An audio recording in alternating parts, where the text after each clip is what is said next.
Selamat petang, salam sejahtera. Terima kasih karena bersama dengan saya di Nazili Unity Channel. Saudara-saudara sekalian, isu paling hangat pada petang ini ialah adakah Muhyiddin Yassin akan disiasat sepenuhnya dalam akta hasutan. Ini gara-gara Muhyiddin menyentuh isu kalimat Allah tak menghormati titah Raja Melayu. Seperti yang kita tahu, pada Jun yang lepas, Sultan Selangor telah pun bertitah. Semua pihak tidak boleh mempolitikkan, membangkit atau membahaskan isu penggunaan kalimat Allah sehingga Majlis Raja-Raja membuat keputusan muktamad.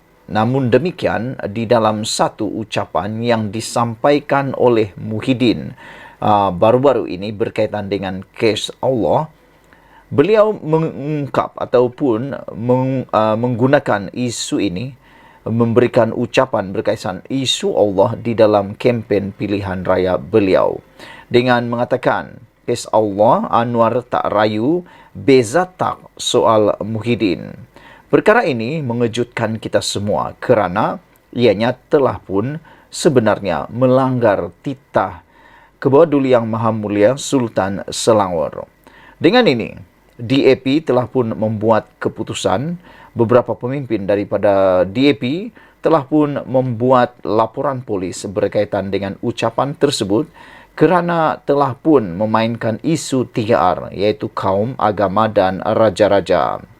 Ahli Parlimen Bukit Bendera, Serlina Abdul Rashid, membuat laporan itu pada Isnin lalu, menggesa polis menyiasat Muhyiddin di bawah akta hasutan dan Seksyen 505 Kanun Keseksaan kerana mengeluarkan kenyataan yang boleh memudaratkan ketentraman awam. Ini adalah satu perilakuan ataupun perilaku hipokrit PN apabila mereka sendiri menggunakan isu 3R untuk PRN yang berlangsung ketika ini, kata beliau. Niat mereka tidak bukan untuk menimbulkan kebencian dan ketakutan dalam kalangan pengundi terhadap PH, kata pemimpin itu. Dengan itu, hari ini akhirnya Menteri Keselamatan Dalam Negeri iaitu Saifuddin Nasution Ismail tampil menyatakan bahawa Muhyiddin menyentuh isu kalimat Allah tak hormati titah Raja Melayu. Pengerusi Perikatan Nasional Muhyiddin Yassin dibidas kerana tidak menghormati titah Raja Melayu yang mahu semua pihak tidak membangkitkan isu penggunaan kalimat Allah sehingga Majlis Raja-Raja membuat keputusan muktamad. Menteri Dalam Negeri Saifuddin Nasution Ismail berkata, ucapan Muhyiddin di Kapar Selangor pada Ahad lepas yang menyentuh isu tersebut menunjukkan pemimpin utama PN itu tidak menghormati nasihat Raja Melayu. Kalau sebagai pemimpin politik Melayu Islam tidak boleh menghormati nasihat raja-raja, percayalah orang macam ini tak akan menghormati sama sekali rakyatnya sendiri, kata beliau. Dia akan terus bernafas dalam politik dengan cara memainkan isu seperti ini, walaupun Majlis Raja-Raja nasihat sebaliknya, katanya pada sidang media di Ibu Pejabat PKR Kedah. Sultan Selangor pada Jun bertitah supaya semua pihak tidak mempolitik, membangkit atau membahaskan isu penggunaan kalimat Allah sehingga Majlis Raja-Raja membuat keputusan muktamad. Sultan Sarafuddin Idris Shah mengizinkan isu itu dibincangkan dalam Majlis Kebangsaan bagi hal ehwal agama Islam Malaysia pada Ogos dan hasilnya akan diangkat ke penelitian Majlis Raja-Raja pada Oktober. Saudara-saudara sekalian, kita sebagai rakyat Malaysia, kita langsung tak mahu ada berlaku ketidaktentraman awam. Dan yang lebih penting lagi ialah apa yang berlaku dalam PRN, kempen-kempen ataupun kemenangan kepada ahli-ahli yang berhormat, yang calon-calon yang bertanding, tidak akan membawa apa-apa makna sekiranya negara ini dalam keadaan tidak tenteram. Dan apalah maknanya mereka menang kerusi kalau negara ini kucar-kacir kerana satu titik nila menyebabkan susu sebelanga itu rosak. Jadi sebagai rakyat Malaysia, kita seharusnya mengikut nasihat atau titah sultan-sultan Melayu. Kerana mereka, sultan-sultan yang ada di Malaysia ini, atau raja-raja yang ada di Malaysia ini, ialah payung kepada kedaulatan negara. Kalau kita tidak lagi bergantung pada mereka, pada Sultan, bahwa dulu yang Maha Mulia Sultan-Sultan Melayu, Raja-Raja Melayu, siapa lagi kah yang dapat melindungi kita? Itu persoalan dia. Jadi kalau ada orang yang tidak menghormati titah Raja Melayu, apa pendapat Anda? Sekian dulu untuk kali ini. Jangan lupa tinggalkan komen Anda, tekan butang subscribe. Kita jumpa lagi. Bye-bye. Selamat pagi, salam sejahtera. Terima kasih karena bersama dengan saya di Nazilin Unity Channel. Isu yang hangat pada malam ini ialah apabila dipetik daripada Malaysia Gazette dengan tajuk ucapan daripada Anwar Ibrahim dalam kempen PRN kali ini, yaitu, "Saya bukan macam Muhyiddin," kata Anwar Ibrahim, "kita nak bawa usul, dia umum darurat." Sebelum kita teruskan, sila tinggalkan dulu komen Anda berkaitan dengan isu yang hangat ini. Kita tahu sekarang ini PRN sedang panas di mana-mana. Pada 12 Ogos nanti, 6 buah negeri akan membuang undi menentukan siapa yang akan memerintah, siapa yang akan mentadbir, dan siapa yang akan menguasai negeri mereka. Namun apabila Ismail Sabri Yaakob ditanya siapa yang bakal akan menang, beliau enggan memberikan reaksi atau komen jawapan siapa yang akan menang. Selain daripada itu, tular juga beberapa isu terdesak daripada beberapa parti. Ada netizen kata isu berkaitan dengan titah Sultan Narjin Shah, Sultan Perak yang telah pun disalahguna sehingga menimbulkan laporan polis daripada yang sekarang ini diperoleh sudah 20 laporan polis berkaitan penggunaan titah yang Sultan Perak itu, dan menyebabkan netizen bertanya-tanya, adakah parti yang menggunakan titah Sultan Perak itu sangat terdesak untuk menang? Apa sebab mereka sanggup menggunakan titah Sultan Perak, kata mereka. Ada juga yang bertanya, adakah itu adalah tandanya parti tersebut dah mula takut dan telah mula menghidu kekalahan. Namun yang lebih menarik seperti yang saya sudah baca tadi di dalam tajuk utama berita malam ini ialah Anwar Ibrahim mendedahkan, "Saya bukan macam Muhyiddin. Kita nak bawa usul, dia pula umum darurat," kata Anwar Ibrahim. Dipetik daripada Malaysia Gazette 30 Julai 2023. Tentunya saudara-saudara sekalian, Anda masih ingat lagi sewaktu Muhyiddin Yassin menjadi Perdana Menteri pada satu ketika, yaitu tahun 2020, Muhyiddin Yassin telah pun mengisytiharkan darurat yang menyebabkan parlimen tidak dapat dijalankan waktu itu. Jadi ada banyaklah peruntukan-peruntukan yang tidak dapat dibentangkan, dibincangkan, diluluskan di parlimen. Sehingga kan ramai penganalisis politik, ramai juga penganalisis ekonomi mengatakan bahawa perkara tersebut adalah kurang elok kerana ia yang membawakan kesan yang besar, kesan ekonomi jangka panjang, dan kesan keyakinan pelabur terhadap Malaysia. Dan terbukti pada waktu itu, di samping daripada kerana kesan pandemik COVID-19, kesan daripada pengumuman darurat itu juga menyebabkan pelbagai ekonomi di Malaysia terbantut dan tidak dapat berjalan seperti biasa. Apabila Anwar Ibrahim mengatakan dia bukan seperti Muhyiddin, kita bawa usul, dia umum darurat, ini ada kebenarannya. Anwar Ibrahim adalah Perdana Menteri pertama di Malaysia yang berani buat usul sendiri. Belum pernah ada Perdana Menteri seberani Anwar Ibrahim. Yang berani, bukan berani umum darurat, tapi berani umum, pemuka, usul. Usul apa?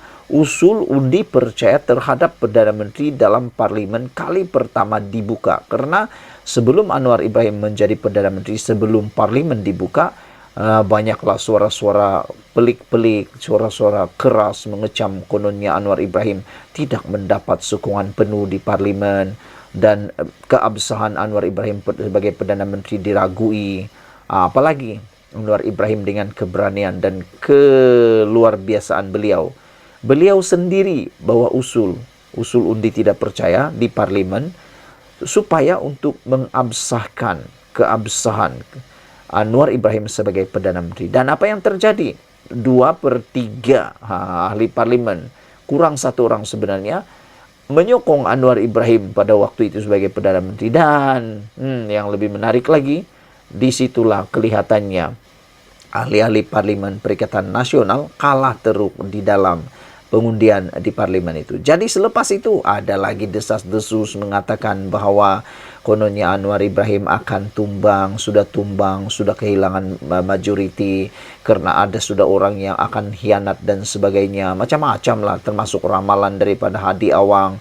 Kononnya Anwar Ibrahim akan tumbang dalam masa terdekat, tapi sehingga kini sudah 8 bulan tak tumbang lagi, bahkan lebih kuat dan lebih gagah dan lebih stabil lagi. Di mana ramalan itu?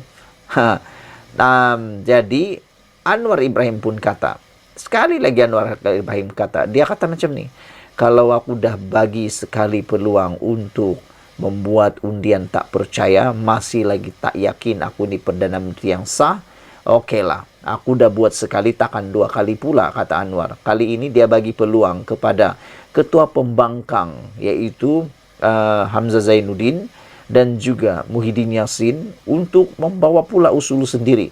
Bawalah usul sendiri ke parlimen, kata Anwar Ibrahim. Dia cabar. Kalau benar aku ni tak ada lagi majoriti, kata Anwar Ibrahim, bawa usul di parlimen. Kamu bawalah sendiri supaya kalau benar aku ni tak cukup majoriti, tak apa, tumbang saja, kata Anwar. Tapi apa jadi? Tiada seorang pun daripada ahli parlimen Perikatan Nasional yang berani membawa usul undi percaya atau undi tidak percaya terhadap Anwar Ibrahim. Kenapa tu? Tak tahulah. Aku pun tak tahu kenapa mereka tak bawa. Sedangkan mereka kata, mereka dakwa, mereka cukup nombor. Dan banyak penganalisis politik kata nombor gaib. Dari mana nombor itu datang? Mereka rasa pelik. Takkan tiba-tiba melonjak jadi ada 70 tambahan dalam sokongan parlimen kepada Perikatan Nasional, kata mereka. Jadi memanglah pelik. Tapi itulah Anwar Ibrahim selepas dia cabar, tiada satu pun ahli parlimen Perikatan Nasional yang tampil memberikan usul undi percaya kepada Anwar.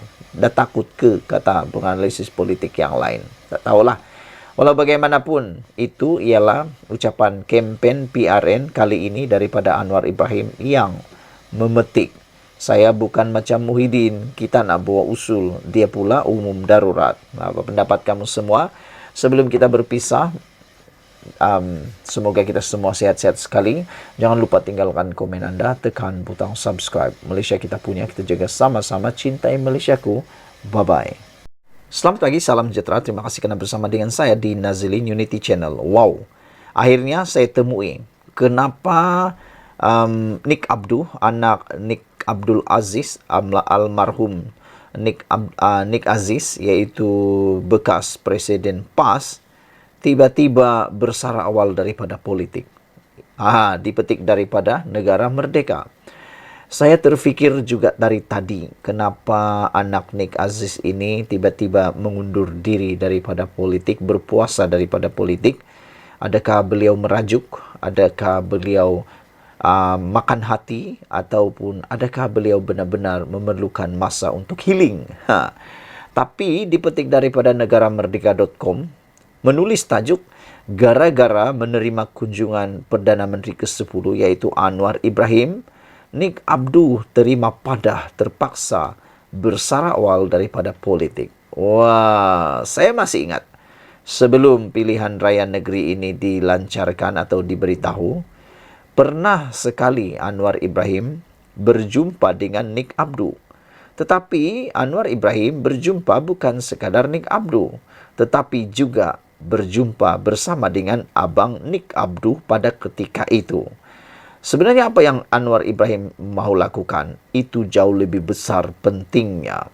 Tindakan Nik Abduh membenarkan ahli keluarganya menerima kunjungan musuh politik utama PAS, Datuk Seri Anwar Ibrahim, didakwa sebagai punca namanya ditendang daripada menjadi calon di DUN almarhum ayah handanya.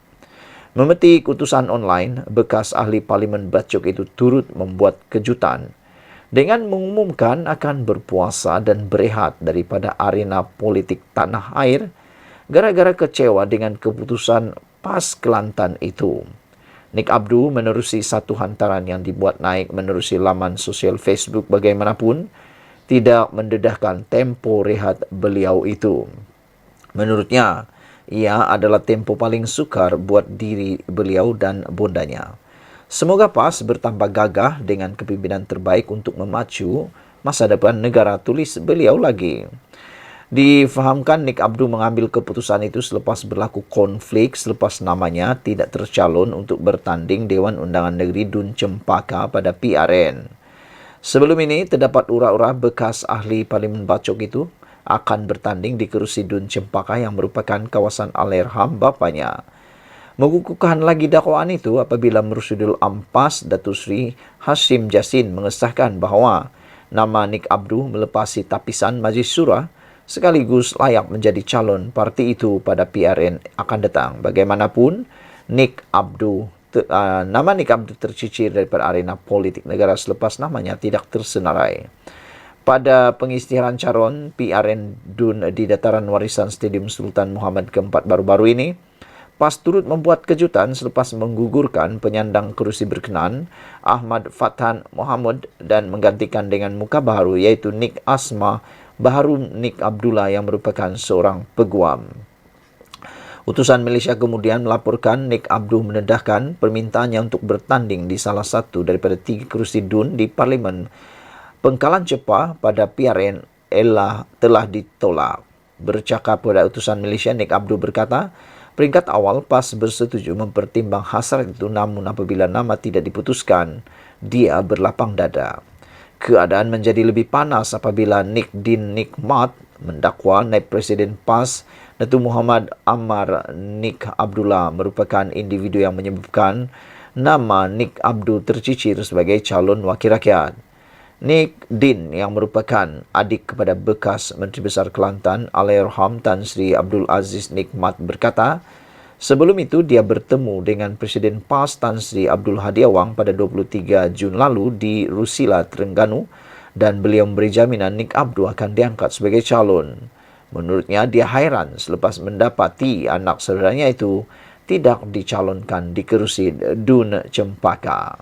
Jadi benarkah gara-gara menerima kunjungan Perdana Menteri yang ke-10, Nick Abdul Aziz atau Nick Abdu menerima padah dan tidak pula dicalonkan, terpaksa bersalah daripada arena politik?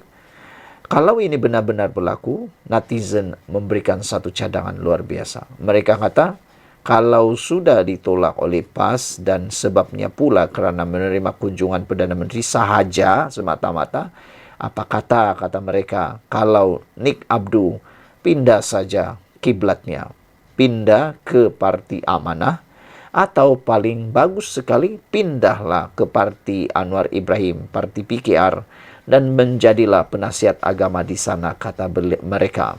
Kalau Nick Abdu menjadi penasihat agama di PKR, saya fikir ianya membuahkan satu impak besar kepada PKR khususnya dan juga amnya Pakatan Harapan. Sekian dulu untuk kali ini. Jangan lupa tinggalkan komen Anda, tekan butang subscribe. Kita jumpa lagi. Bye-bye. Selamat pagi, salam sejahtera. Terima kasih kerana bersama dengan saya di Nazlin Unity Channel. Wah, ini adalah isu paling panas sekali sepanjang hari ini. Ianya bercerita tentang laporan polis yang dibuat oleh pejabat ataupun daripada Istana Negeri Perak sendiri. Ini memang paling panas punyalah. Ini gara-gara daripada perbuatan orang yang tidak bertanggung jawab, menyunting dan cuba konon mempergunakan titah Ketua Duli Yang Maha Mulia Sultan Perak, iaitu Sultan Nazrin. Sehingga kan dalam Malaysia kini dilaporkan Sultan Nazrin sebenarnya tidak memihak kepada mana-mana parti. Dan kalau kita tahu pun, semua institusi diraja termasuk yang di Pertuan Agong, termasuk Sultan-Sultan Melayu yang ada di seluruh Malaysia, mereka ataupun institusi diraja ini ialah institusi yang bebas. Mereka tidak menyokong mana-mana parti politik. Bahkan mereka ada kuasa semak dan imbang. Mereka ataupun raja-raja kita ini ialah yang menjalankan fungsi semak dan imbang dalam kerajaan negeri maupun kerajaan persekutuan. Jadi untuk mengaitkan institusi raja-raja dengan parti tertentu adalah sesuatu perbuatan yang tidak bertanggung jawab. Jadi kita bersyukurlah kerana Sultan Nazrin dikatakan tidak memihak kepada sesiapa dan pejabat telah pun membuat laporan polis berkaitan suntingan video tersebut. Siapa yang buat? Orang dari mana? Dari parti mana? Ikuti terus ulasan ini kerana dalam ulasan ini anda akan dengar siapa yang bertanggung jawab menyebabkan mengheret Sultan Perak itu di dalam video tersebut. Pejabat Sultan Perak telah membuat laporan polis Sabtu lalu berhubung tindakan seorang wanita memuat naik satu klip video yang mengaitkan Sultan Perak, Sultan Nazrin Shah, dikatakan bagi tujuan meraih kepentingan politik. Orang kaya bendahara Sri Maharaja Tan Sri Dr. Muhammad Zahidi Zainuddin dalam kenyataan hari ini berkata, perbuatan itu bukan sahaja tidak beretika, malah secara tidak langsung mencemarkan nama baik baginda selaku sultan yang memerintah negeri Perak. Beliau berkata, cara klip video itu diolah telah mengaitkan dan mengheret secara langsung atau tidak langsung kedudukan seorang raja pemerintah untuk tujuan politik kepartian. Ditegaskan bahawa Duli Yang Maha Mulia Paduka Sri Sultan Perak Sultan Nazrin Muhyiddin Shah tidak sama sekali memihak dan jauh sekali daripada memberikan sokongan secara terbuka kepada mana-mana kumpulan politik, katanya dalam kenyataan di Ipoh. Katanya video yang ditularkan itu merupakan petikan sebahagian kecil titah Sultan Nazrin ketika itu pemangku Raja Perak di Majlis Wacana Perpaduan Ummah bertemakan Perpaduan Ummah, Harapan, Realiti dan Cabaran, anjuran Dewan Bahasa dan Pustaka pada 19 Februari 2013.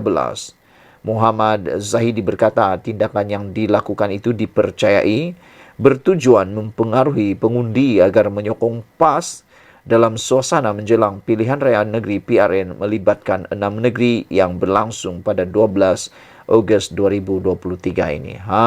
Jadi rupa-rupanya tindakan ini dipercayai bertujuan mempengaruhi pengundi agar menyokong PAS. Ini ada netizen kata, ini adalah tindakan terdesak parti-parti tertentu. Dan mereka tanya, adakah ini tindakan walaun-walaun daripada parti PAS yang terdesak, kata mereka. Adakah ini tindakan terdesak nak menang ataukah ini tindakan yang menyedari mereka sedar? Kata mereka, adakah lepas PAS menyedari mereka sukar untuk menang? Mereka sanggup buat apa saja untuk mahu menang, termasuklah menyunting ucapan atau titah daripada Sultan Nazrin.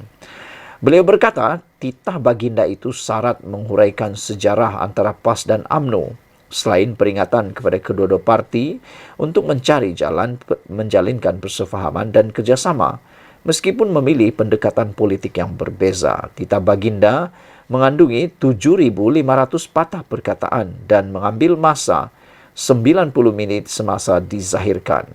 Bahagian yang memuji PAS hanyalah petikan pendek, begitu juga pujian terhadap UMNO.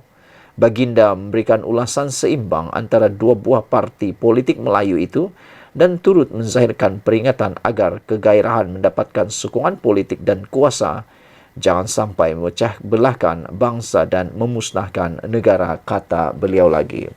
Sebelum kita berpisah, sila tinggalkan komen anda. Kita bersyukur kerana pejabat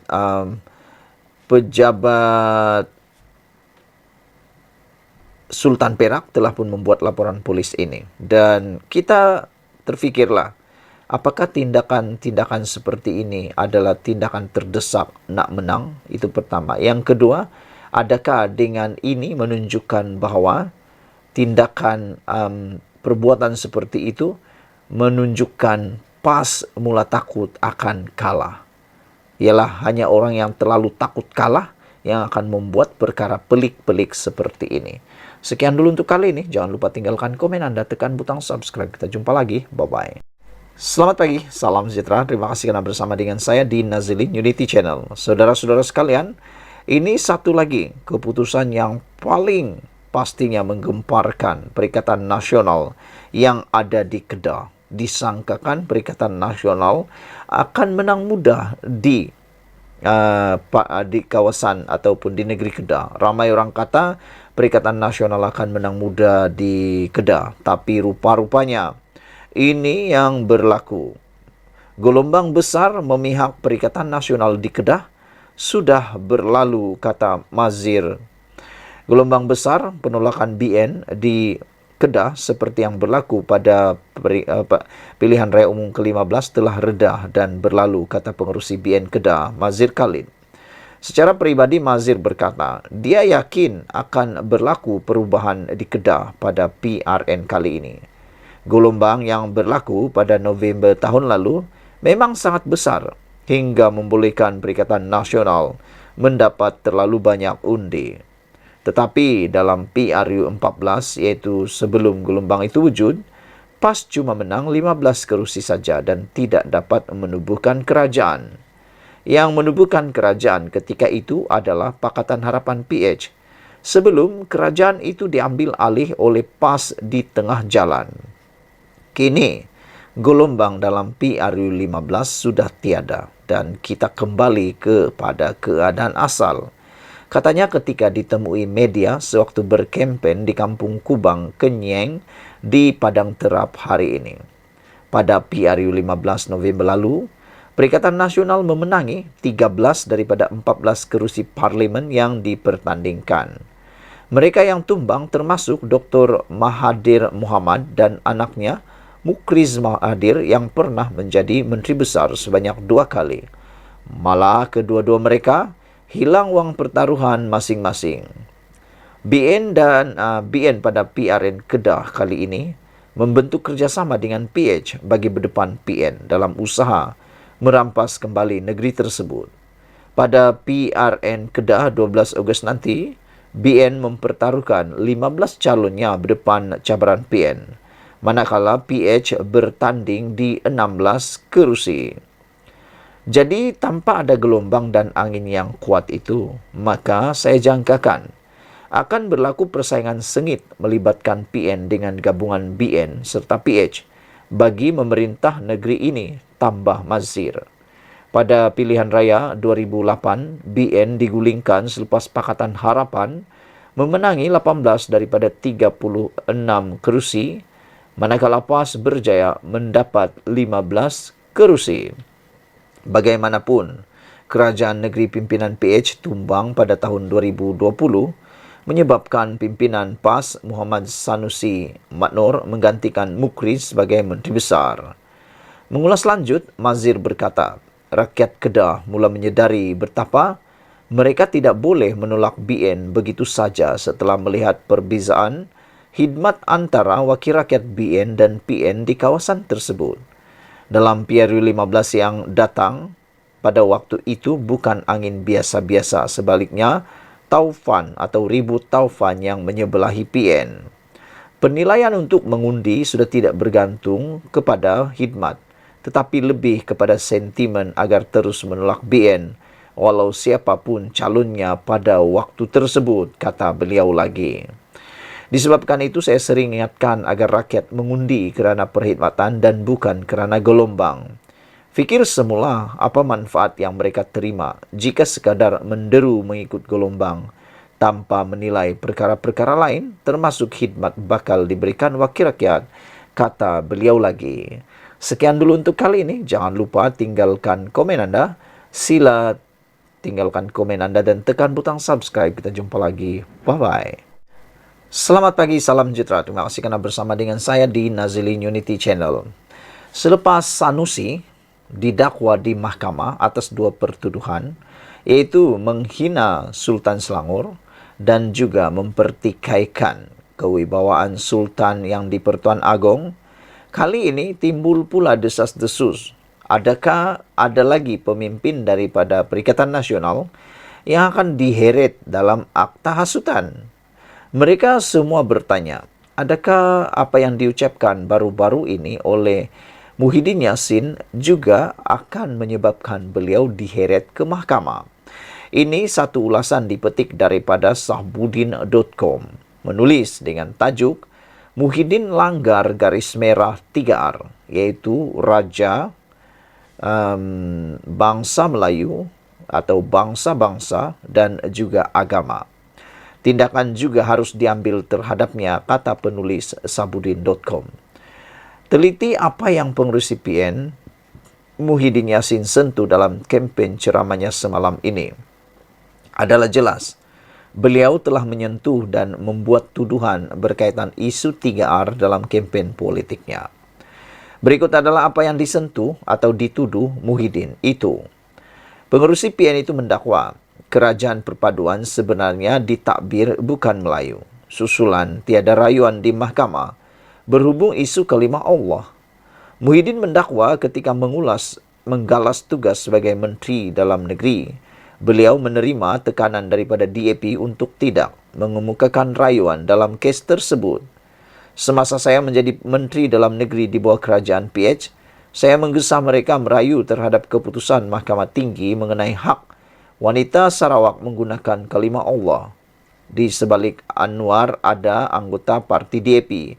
Saya tahu kerana sebelum ini kita didesak tidak akan rayu, katanya dalam ceramah Jelajah Perikatan Nasional di Kapar.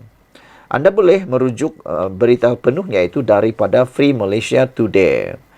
Berdasarkan apa yang disebut Muhyiddin dalam ceramahnya itu, tidak dinafikan lagi beliau dengan sengaja telah menyentuh isu 3R dalam ceramah politiknya. Bahkan aspek 3R yang disentuhnya adalah dua, yaitu agama dan kaum. Apabila terus mempertikaikan isu rayuan berkaitan kalimah Allah itu, walhal ia sudah banyak kali diberi penjelasan oleh kerajaan. Dalam penjelasannya sebelum ini, Anwar Ibrahim selaku Perdana Menteri berkata, tindakan kerajaan menarik balik rayuan keputusan Mahkamah Tinggi berhubung penggunaan kalimah Allah bertujuan untuk mengelakkan percanggahan dengan ketetapan Majlis Raja-Raja. Beliau berkata pihaknya merujuk kepada yang di-Pertuan Agong dan Seri Paduka Baginda telah beri pandangan supaya semua keputusan harus terikat dengan keputusan Majlis Raja-Raja, iaitu kalimah Allah tidak boleh digunakan di Semenanjung dan kelonggaran diberi hanya untuk Sabah serta Sarawak. Anwar menambah, penarikan rayuan tersebut memberi ruang kepada kerajaan untuk menambah baik ketetapan berkaitan kalimah Allah selaras pandangan dan nasihat Peguam Negara. Dalam hal ini, Muhyiddin secara terbuka dan berniat jahat turut menyentuh isu kaum dalam ucapannya yang menyentuh isu kalimah Allah adalah apabila menuduh kerajaan perpaduan pimpinan Anwar sebenarnya ditakbir oleh bukan Melayu. Apakah Muhyiddin buta dan tidak pandai mengira berapa jumlah Menteri Melayu Islam dalam kabinet berbanding bukan Melayu? Berikutan sentuhan Muhyiddin dalam isu 3R ini, bahkan dua aspek sekaligus yaitu agama dan kaum telah disentuhnya. Di sebalik kerajaan dan pihak polis telah berkali-kali memberi amaran melarangnya, maka tunggu apa lagi? Selepas Sanusi Maknor, kini Muhyiddin juga perlu disiasat dan patut segera didakwa di mahkamah. Muhyiddin telah melanggar garis merah yang ditetapkan oleh pihak polis. Ditulis oleh Sabudin Hussein, 31 Julai 2023. Sekian dulu untuk kali ini. Jangan lupa tinggalkan komen Anda tentang isu yang paling hangat ini. Adakah Muhyiddin akan menyertai Sanusi di dalam pendakwaan kerana telah melanggar ataupun melepasi garis merah ditetapkan oleh pihak polis? Kita tunggu dan lihat. Bye-bye.